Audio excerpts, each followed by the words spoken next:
여러분 안녕하십니까, 진성호입니다. 지난주 광화문 집회에서 나경원 원내대표가 문재인 대통령을 뜨끔하게 하는 그런 제안을 해서 화제를 불러일으켰습니다.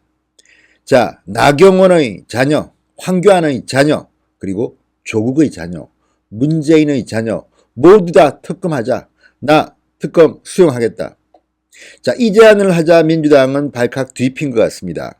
겉으로는 나경원의 물타기 신공이 놀랍다고 비아냥거렸지만 이 특검 제안을 받겠다는 말은 못합니다. 왜? 문재인 대통령이 있기 때문입니다. 아시다시피 문준용 문다에 대한 의혹은 국민들 사이에 상당한데 이거를 공개적으로 하자? 그러니까 나경원 원내대표의 깜짝 제안, 상당히 저는 성공한 것으로 봅니다.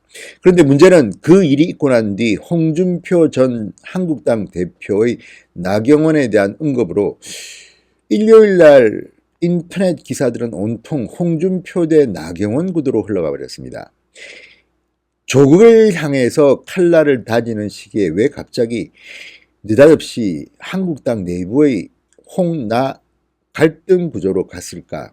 요건 좀 아쉽습니다. 물론 홍준표 전 대표의 뜻은 이게 아니었을 겁니다만 홍준표 전 대표가 워낙 말을 재미있게 하고 또 좌파들이 볼 때는 상당히 좋은 먹잇감을 하나 문 것 같습니다. 그래서 안 그래도 조국에 대한 기사를 줄이고 싶은 일부 언론의 입장에서는 요거 잘 걸렸다.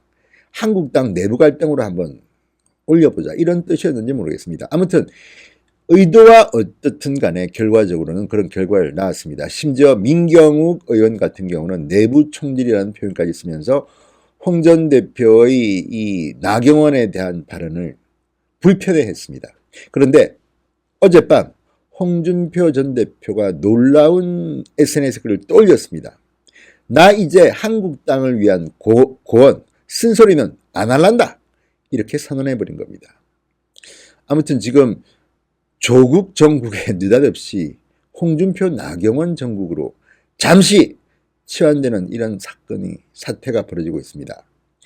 어떻게 되었는지 진성호의 직설에서 한번 살펴보겠습니다. 진성호 방송의 구독자가 아니신 분 혹시 계시면 붉은색 구독 버튼 눌러주십시오. 더 잘하겠습니다. 자, 홍준표 전 한국당 대표가 나경원 원내대표를 겨냥하는 발언으로 한 번 더 정치권을 흔들었습니다. 그런데 민경욱 의원 등이 내부 총질 이런 표현을 쓰자 당을 위한 고언을 그만두겠다 이렇게 깜짝 선언을 하고 나타났습니다.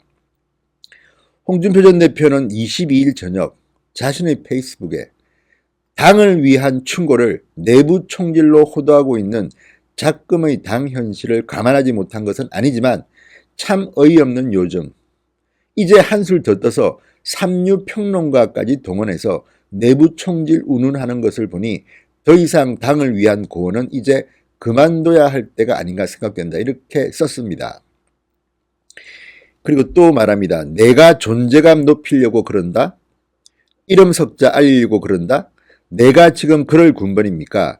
그런 치졸한 시각으로 정치를 해왔으니 탄핵당하고 지금도 민주당에 무시당하고 있는 겁니다. 그래, 이제부터는 당에 대해서는 한마디도 안 할 테니 잘 대처하십시오. 험난할 겁니다. 자, 이글만 읽어보면 홍준표 전 대표가 상당히 화가 난 모양입니다. 뭐 그럴 만도 합니다. 자, 홍준표 전 대표는 어제 어쨌든 이런 글을 통해서 상당한 불쾌감을 표출했습니다. 그런데 홍준표 전 대표가 나경원 원내대표를 겨냥한 글은 사실 인터넷상에서는 상당히 화제가 됐습니다. 그러니까 신문이 발행되지 않고 주말에 드라마 등을 편성하면서 메인 뉴스 시간이 확 줄어드는 토요일, 일요일 이 이틀 사이에 홍준표와 나경원의 기사는 상당히 주목을 받았습니다. 홍준표 전 대표는 전날 페이스북에 나경원 대표의 아들 원정 출산 등에 대해서 이런 글을 올렸습니다.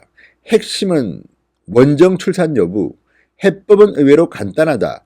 서울에서 출생했다고 말로만 하는 것보다 예일대 재학 중인 아들이 이중 국적인지 여부만 밝히면 그 논쟁은 끝난다. 나는 야당 원내대표의 아들이 이중 국적이 아니라고 굳게 믿는다. 분명히 천명하고 여권의 조국 물타기에서 본인과 당이 수렁에 빠지지 않도록 조속한 대처를 하기를 기대한다. 이렇게 썼습니다. 그러면서 홍 전 대표는 야당 원내대표에 대한 여권의 공격이 마치 2011년 10월 서울시장 보궐선거 때 1억 피부과 파동을 연상시킨다. 저들은 조작된 자료라도 가지고 때를 기다리고 있다. 한 방에 역전시키라. 이렇게 조언했습니다. 자, 그리고 다시 또 글을 올렸습니다. 2005년 7월 원정 출산 방지를 위한 국적법 개정안을 국회에 제출했다. 정치인의 자녀들은 따가운 여론 때문에 함부로 한국 국적을 포기하지는 못하지만 한국의 특권층들은 아직도 원정 출산을 계속하고 있다. 그 국적법은 당시 본회의에서 한나라당 일부 의원들도 자녀 손자들이 이중 국적자들이 있어 반대해 부결됐다가 여론의 거센 질타로 다음 임시국회에서 재발의돼 가결됐다고 적었습니다. 차라리 깨끗하게 이민 가서 살면 되는데 한국에 살면서 불법 병력 면탈이나 하는 한국 특권층들의 더러운 민낯이 바로 원정 출산이라고 덧붙이기도 했습니다. 자, 해당 글이 논란이 되자 이제 나경원 원내대표한테 기자들이 질문을 합니다. 이건 뭔가요? 어떻게 생각하는가요? 그러자 나경원 원내대표는 22일 오전 한국당 2020 경제대전환위원회의 민부론 발관 국민보고대회 이후 기자들의 질문에 특별히 언급할 필요성이 없다 하며 무대응을 시사했습니다. 그러나 민경욱 전 대변인은 자신의 페이스북에 홍 전 대표의 글을 공유하고 이런 글을 썼습니다. 하나가 돼서 싸워도 조국 공격하기에 벅찹니다. 내부 총질은 정만 이롭게 할 뿐입니다. 성공 후사의 뜻을 마음에 새기고 힘을 모아 조국과 싸웁시다. 그리고 조국 하나 상대하는 동안 좀 기다려 주시길 전 한 놈만 팹니다. 뭐 이런 걸 올렸습니다. 자, 이렇게 논란이 되고 계속해서 화제가 되는 겁니다. 원래 이 반응이라는 것은 기자들 입장에서는 재밌지 않습니까? 자꾸만 기사를 올립니다. 그러다 보니까 정말 조국 파동이 일어나고 있는 이 와중에 갑자기 한국당 내부의 논쟁처럼 기사들이 정치면으로 도배되고 있습니다.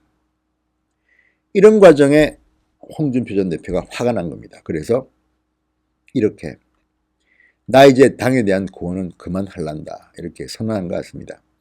그런데 홍준표 대표가 나경원 원내대표에 대한 공격을 한 것은 좀 됩니다.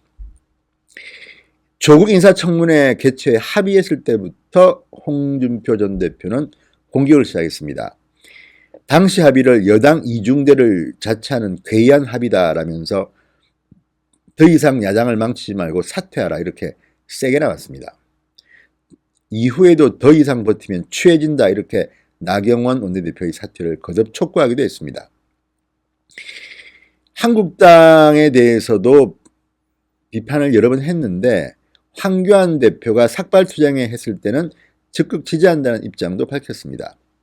그렇지만 전반적으로 홍준표 전 대표는 고언을 담은 것은 사실입니다. 근데 문제는 이제 이런 것들이 과연 잘한 일인가에 대해서는 논란이 있습니다. 지금 자유한국당 의원들 중에도 나경원 원내대표의 리더십을 걱정하는 사람들이 있습니다. 홍준표 대표 정도의 아주 조금 센 비판은 아닐지라도 이번 조국 인사청문회 과정에서 조금 리더십이 흔들렸다는 비판도 있습니다. 그렇지만 그런 것하고 전직 당대표가 이렇게 버티면 취해진다고 말하는 건 좀 차이가 있습니다. 홍준표 대표는 이런 생각을 좀 했으면 좋겠습니다. 저는 홍준표 전 대표가 당을 사랑하는 마음이나 나라를 사랑하는 마음을 믿습니다. 그리고 워낙 재기발랄하고 또 정치적 경험이 깊기 때문에 상당히 지금 한국당의 황교안, 나경원 투톱 체제가 하는 것을 보면 답답할 수도 있습니다. 그리고 홍준표는 사실 힘든 시절에 한국당을 이끌었던 대표였습니다.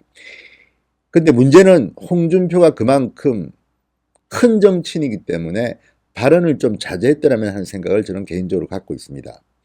왜냐하면 당대표를 지낸 사람은 한 번씩 크게 나무랄 때 나무라고 또 메시지를 던지는 것이지 정치평론가처럼 이렇게 자주 계속해서 시시콜콜 자잘한 일까지 관여하는 것은 저는 온당치 않다고 봅니다.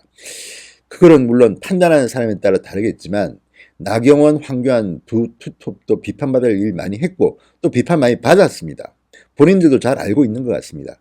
그래서 좀 변화하고 싶어하고 뭐 황교안 대표는 추석 연휴 동안 상당히 반성했다. 이제 바뀔 것이다. 이렇게 하는데 조금 더 기다리지 않고 너무 매를 들면 이게 본인의 의도와는 달리 상대방 진영에서 좌파 진영에서 악용할 소지는 있는 것 같습니다. 그리고 홍준표 전 대표에 대한 예의도 사실 또 차릴 필요도 있습니다. 아무리 그렇지만 전직 당대표에 대해서는 사실 비판을 해도 조심스럽게 해야 되는 것이 맞다고 봅니다. 저도 사실 홍준표 대표 비판할 게 많았지만 그동안 안 한 이유는 그 홍준표 대표가 쓰는 글들은 제가 볼 때는 맞는 말이 더 많습니다. 사실 굉장히 전문가입니다. 정치 전문가.